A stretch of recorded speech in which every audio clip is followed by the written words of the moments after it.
I'm Yitzhak Berger. I teach Hebrew at Risha. This week is Parashat Vayechi. And in Parashat Vayechi we read about Yaakov Avinu giving blessings to his various children.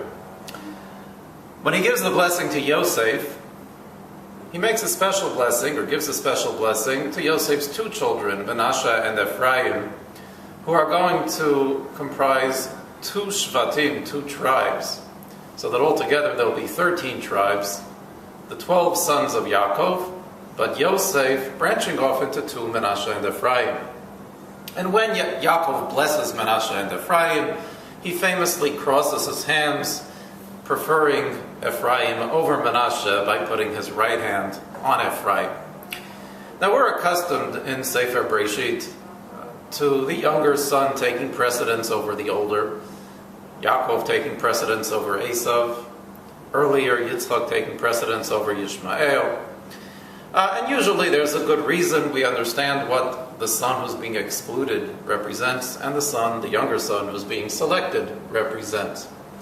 In this case, we have a somewhat different situation, where Menashe and Ephraim will both be part of the Jewish people. They'll both be tribes, but the younger son Ephraim is going to have a certain precedence. Many of the kings of Israel will come from Ephraim. We will find that Ephraim indeed occupies a prominent position as a tribe later on. And here Yaakov predicts that and really institutes that reality by preferring Ephraim over Menashe.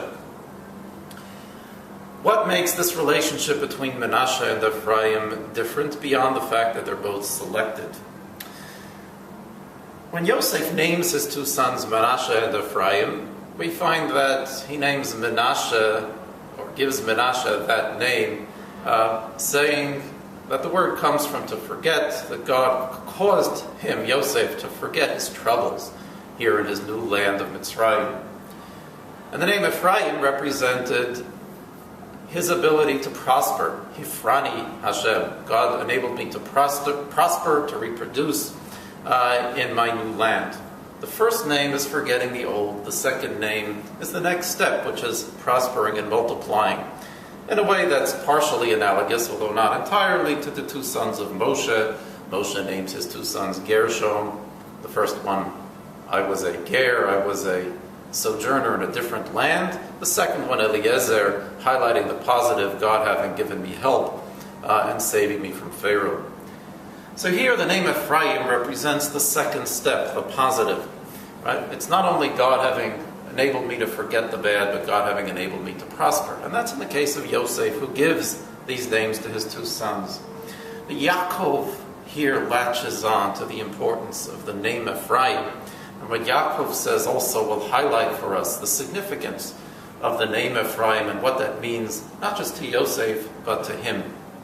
Over here in introducing the story of the blessing that Yaakov gives to these two grandchildren of his, he precedes it by saying that God told him, Hineni mafrecha v'hir biticha, I am going to multiply you, from that word, lahafrot, the same root that stands at the foundation of the word Ephraim, of the name Ephraim.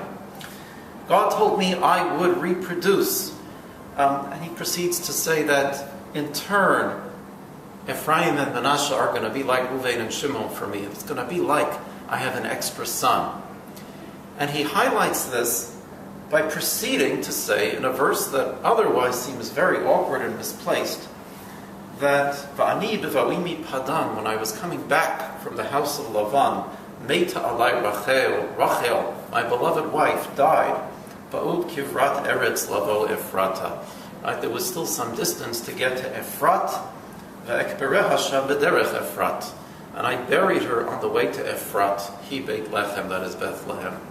The name Ephrat also recalls that same root of multiplying. What is Yaakov saying here? Yaakov, of course, envisioned that he would have many children from his beloved wife Rachel. It was not to be that way. He was to have only Yosef and Binyamin. But that's not what Yaakov wanted. And there was a feeling of incompleteness when he buries Rachel after Binyamin is born, and he doesn't have the array of children and the legacy that he wanted with Rachel. This is Yaakov's way of saying there was something lacking. there was Ba'ud Kivrat Eretz Lavo Ephrata when Rachel died. There was more multiplying that needed to be done.